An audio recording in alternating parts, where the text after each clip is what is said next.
Madame, Monsieur, bonsoir. Merci de suivre Télémétropole à l'heure de Métro News. Bienvenue dans cette édition de ce journal. À la une tentative de protestation a été dispersée en début d'après-midi à Delma 75, en face de la BNC. Un groupe de manifestants occupant la route dénonçait la hausse des prix du carburant appliquée depuis le 2 avril 2026 par le gouvernement. L'axe Carrefour-Aéroport Pétionville a été bloqué pendant plusieurs minutes avant un retour à la normale. Les protestataires menacent de reprendre la mobilisation dans les prochains jours. Alors que le processus électoral est mis à l'arrêt, Jacques Desrosiers, président du Conseil électoral provisoire, admet qu'un doute plane désormais sur la tenue du premier tour des élections, initialement prévues en août, suite au report de l'inscription des électeurs et des candidats. Il justifie ce retard par la nécessité d'harmoniser le décret électoral avec 2 articles du Pacte national pour la stabilité et l'organisation des élections. Également à la une, la ministre à la condition féminine et aux droits des femmes, Pédrica Saint-Jean, confirme être informée des cas d'abus sur des mineurs impliquant des officiers kenyans. Elle assure que la question sera débattue lors du prochain Conseil des ministres. Selon elle, la mission de lutte contre l'insécurité ne doit en aucun cas se transformer en une nouvelle menace pour les Haïtiennes.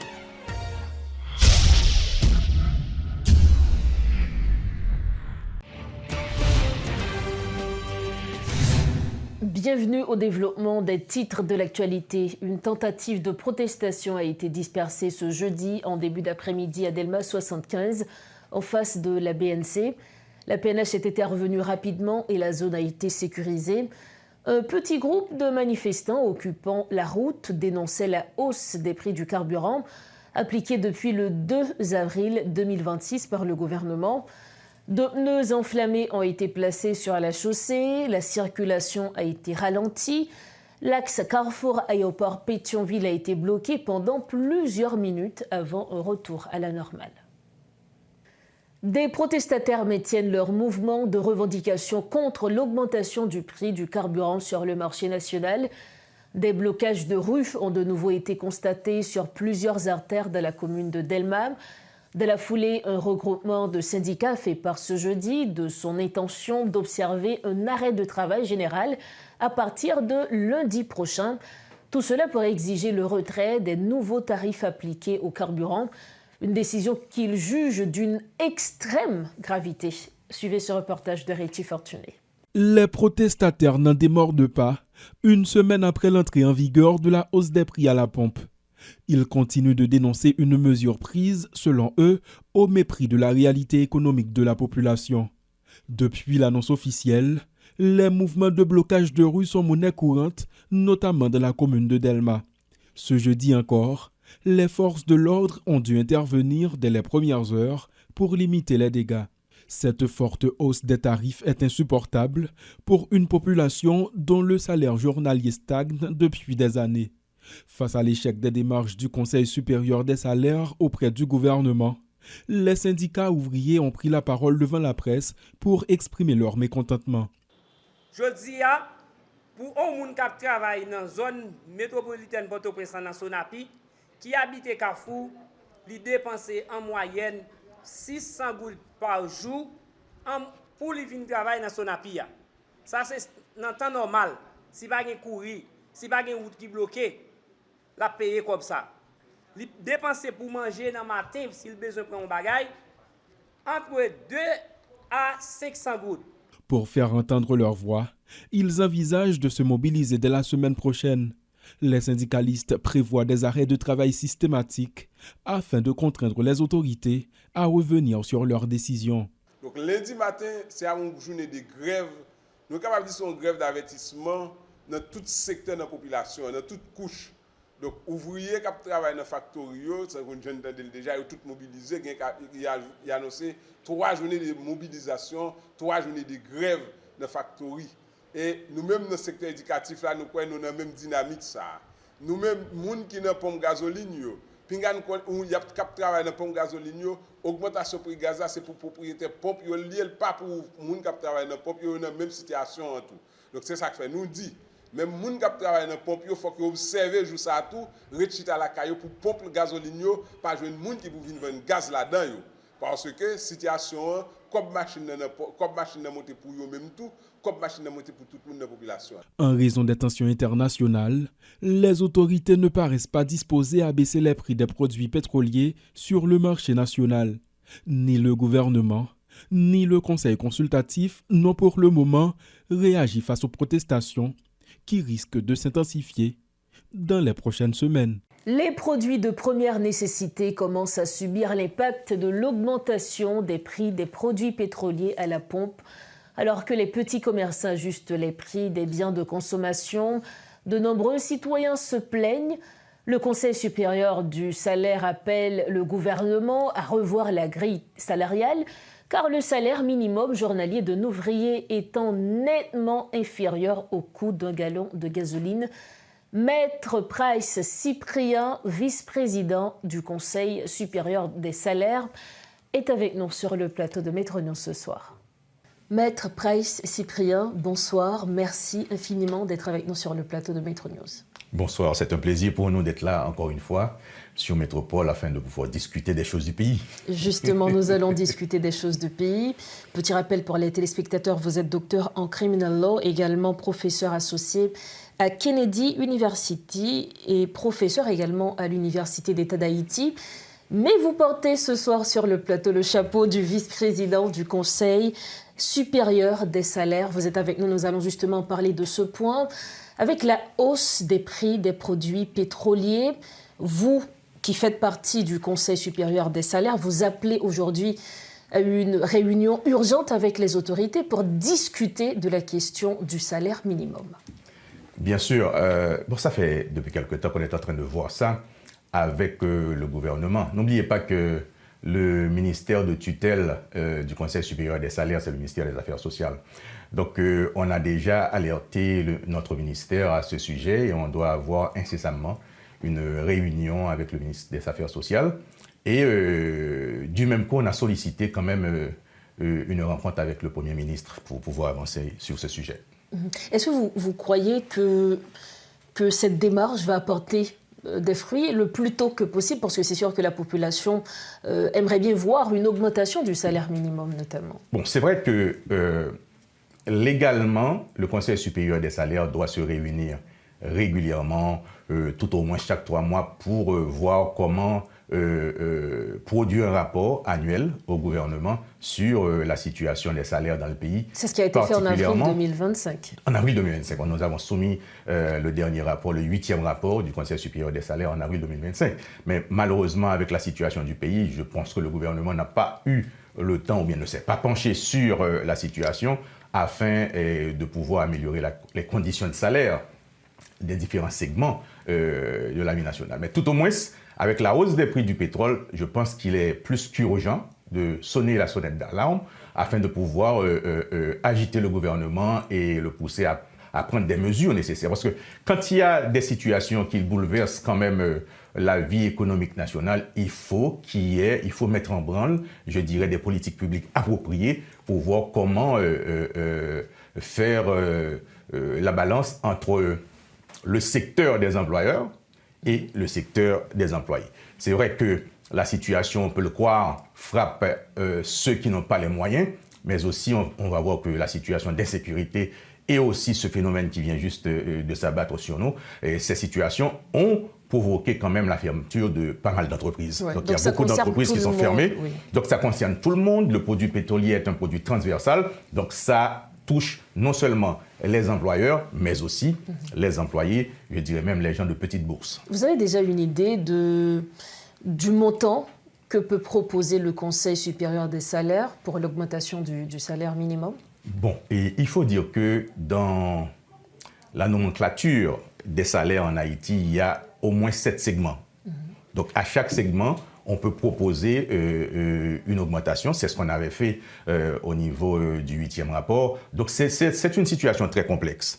C'est pour cela que non seulement de manière urgente, on va se réunir, le Conseil doit se réunir, mais on a déjà sollicité du ministre des Affaires sociales une rencontre afin de pouvoir agiter la question et voir quelles propositions le Conseil peut faire au gouvernement. Toujours est-il que, vous savez, le dernier mot revient au gouvernement. Oui, évidemment que le dernier mot va revenir au gouvernement. Mais là, est-ce qu'on va parler plutôt d'augmentation de 10% par segment?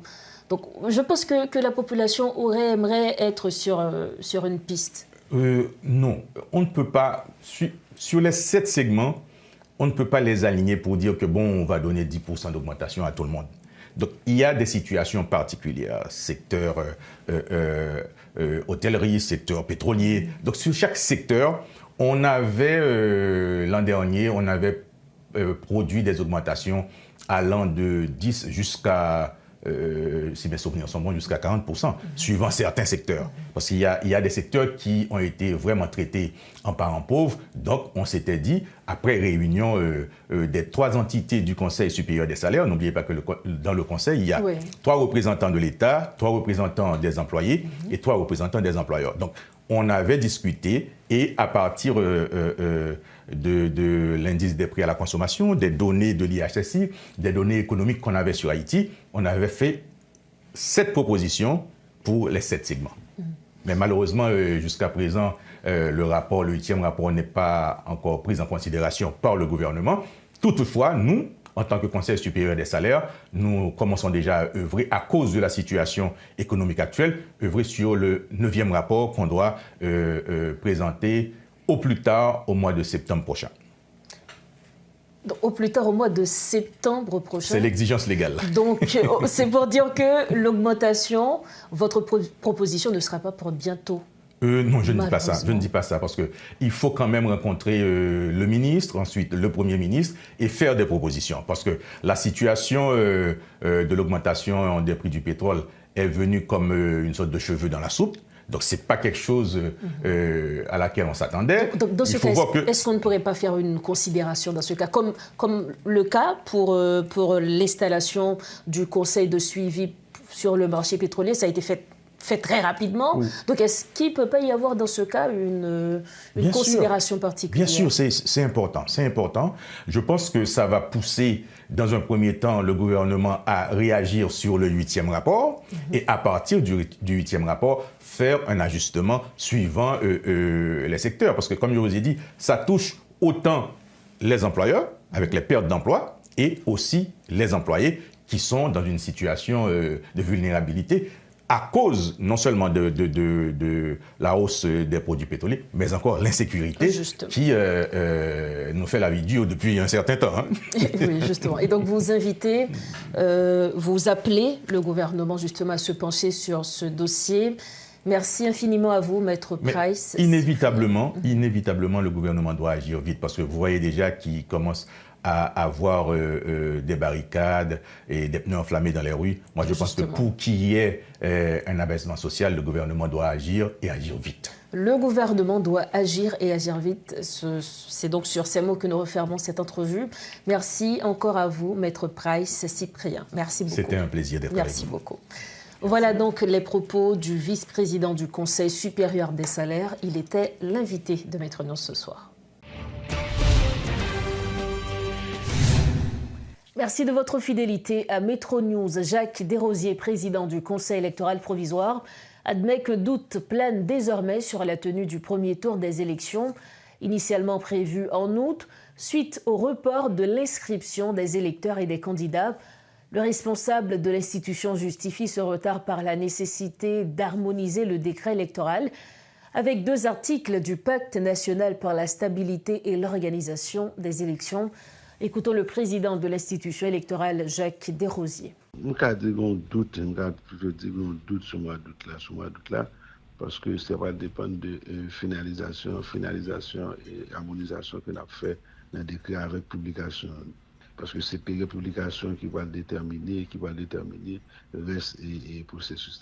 Il y a des bagages dans le processus, par exemple, inscription électorale qui est liée avec des exigences légales. Donc, je me dis, oui, on doute vraiment sur moi doute là. Pour plus bonheur, après autre là, qui leur pense que le premier tour est capable de faire? Non, c'est comme que c'est un calendrier qui va le déterminer. C'est un calendrier qui va le déterminer. Donc, on a un travail pour harmoniser les décrets. Le calendrier va dépendre premièrement de travail, de finalisation Il travaille à harmonisation des décrets par rapport à l'exigence, surtout article 14 et PAC là, et deuxièmement avec période de publication. C'est après ce moment-là, nous allons entrer dans la modification de calendrier. Président Jacques Desrosiers, pour nous dissiper toute ambiguïté, qui ça de l'article saoudien dans PAC là et qui ça CEP a gagné pour lui accomplir là dans le moment où on a parlé là? Article 12 là, que je n'ai pas gagné sous l'article 14 là, mais si nous avons une déduction de tous les deux articles, c'est l'article qui parle de côté que pour gagner, ils ont passé dans la Constitution et que ils vont le soumettre en consultation populaire. Donc, ça concerne le cas ça, c'est organisation, consultation populaire là. Puisque je dis que KIP a dû mettre ça de consultation populaire là dans le calendrier pour le fait pendant le premier tour élection, c'est là toujours temps li obligé de camper parce que dans le décret électoral il n'y a pas gagné élément qui était réglé question consultation populaire là, obligé de faire un travail sur le décret pour que l'y harmonise li. Dans un premier temps et dans un deuxième temps, lui-même il va gagner pour travailler sur le calendrier premier tour élection. Donc, le conseil de travail a consisté seulement dans organiser consultation populaire là. Ça veut dire nous retourner à la case départ, Jacques Desrosiers. Bon, est-ce qu'on a dit nous retourner à la case de départ parce que dans un premier temps, il était question pour nous organiser un référendum. Après référendum, non, il va le publier après pour dans le travail sur question de l'élection ensuite. Là, nous avons l'autre exercice qui m'a dit que pour organiser l'élection en sans consultation populaire. Donc, priorité, c'est référendum avant. Priorité, c'est les deux en même temps. Regardez ça pas que l'a dit. Est-ce que le pas difficile, Président, le pas difficile pour nous faire les deux avant, alors que c'est constitution qui est capable de dire, mais qui quantité parlementaire, mais qui est capable de changer dans la République là. Notre travail sur ça, notre travail sur lui, et que nous travaillons sur le travail d'harmonisation et que nous avons des rencontres avec le gouvernement et des secteurs qui signent pas là pour vraiment côté où on veut aller. Mais enfin du tout, article 15 n'a pas là, il est clair, il parle que question harmonisation mandat. Là maintenant, nous camper inscription yo, nous qu'a dit processus d'inscription parti politique qui était fait là tout.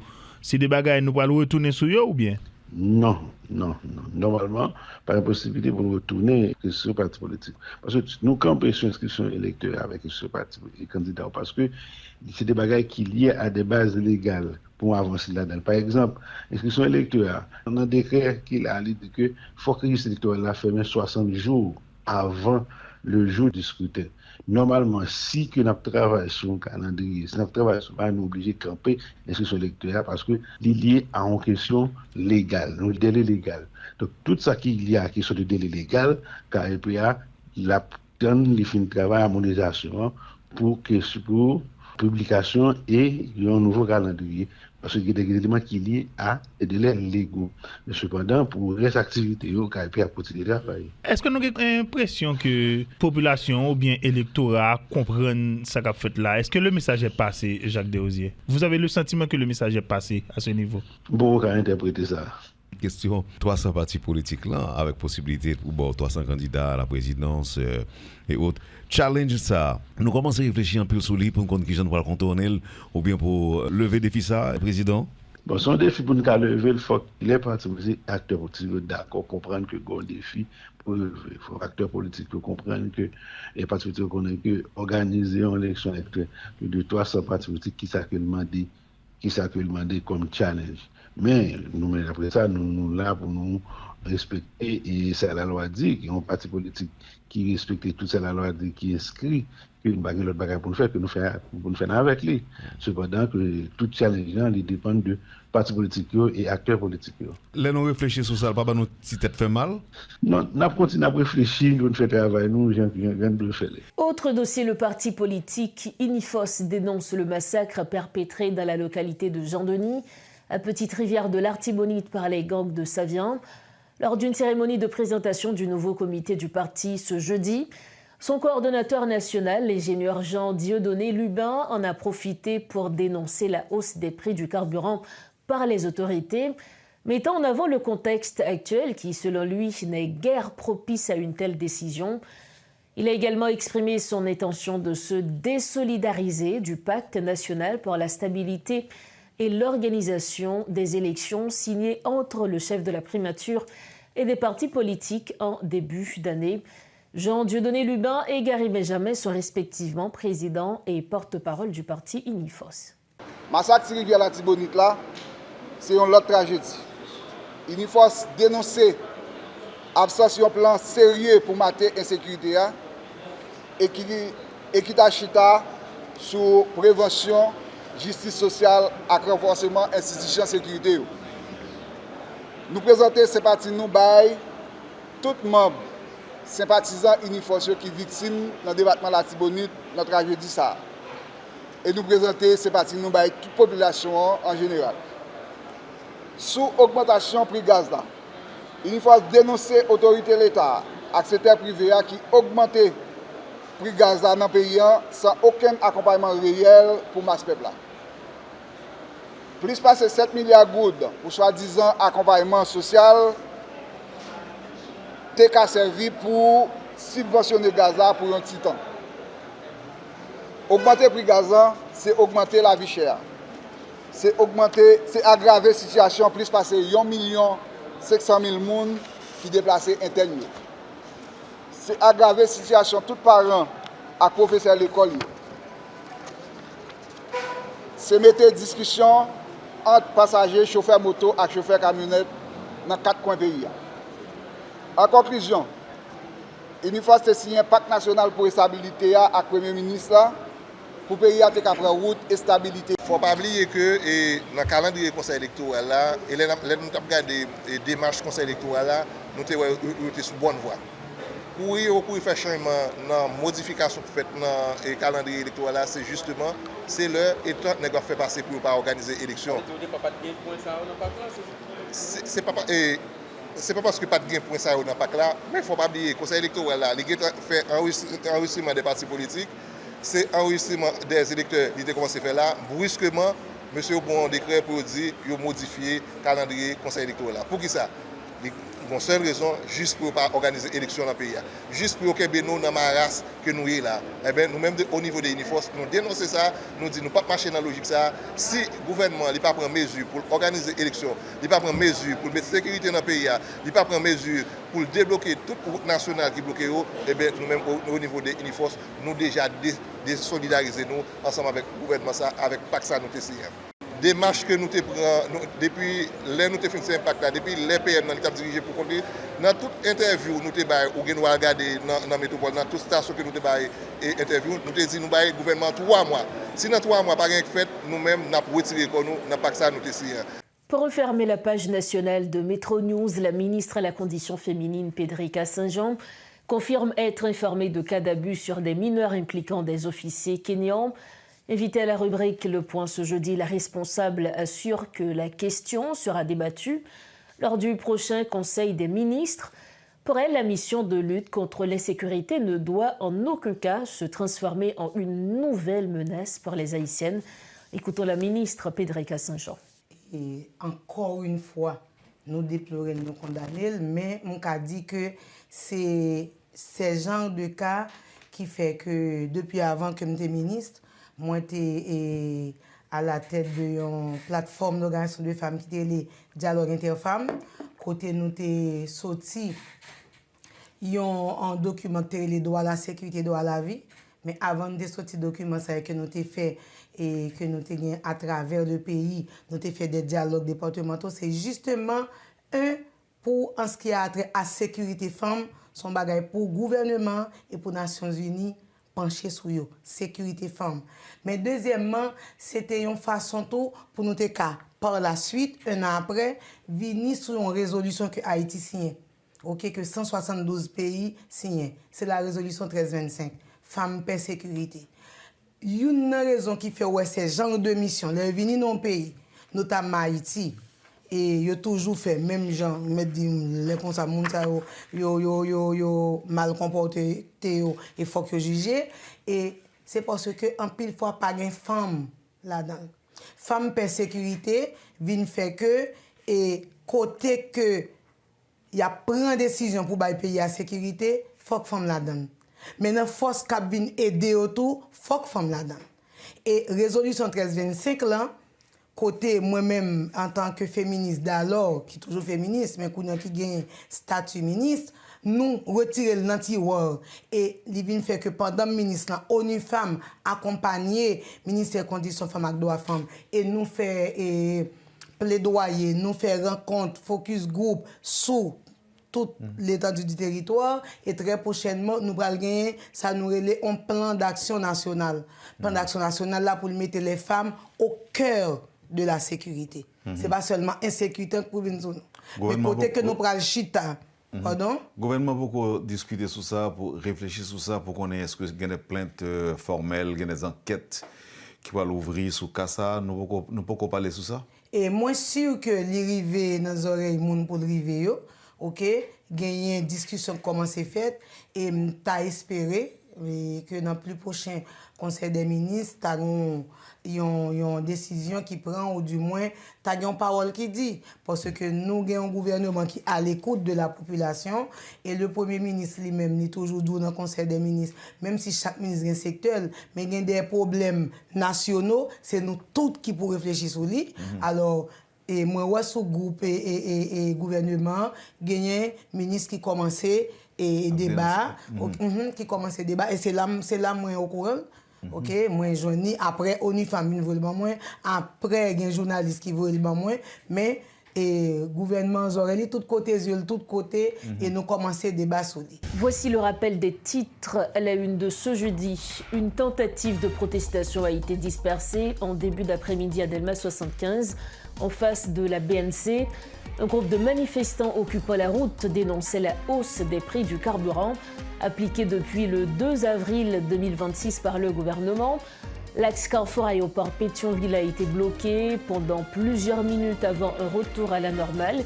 Les protestataires menacent de reprendre la mobilisation dans les prochains jours. Alors que le processus électoral est mis à l'arrêt, Jacques Desrosiers, président du Conseil électoral provisoire, admet que doute plane désormais sur la tenue du premier tour des élections, initialement prévu en août, suite au report de l'inscription des électeurs et des candidats. Il justifie ce retard par la nécessité d'harmoniser le décret électoral avec 2 articles du Pacte national pour la stabilité et l'organisation des élections. Et puis la ministre à la condition féminine et aux droits des femmes, Pédrica Saint-Jean, confirme être informée de cas d'abus sur des mineurs impliquant des officiers kényans. Elle assure que la question sera débattue lors du prochain Conseil des ministres.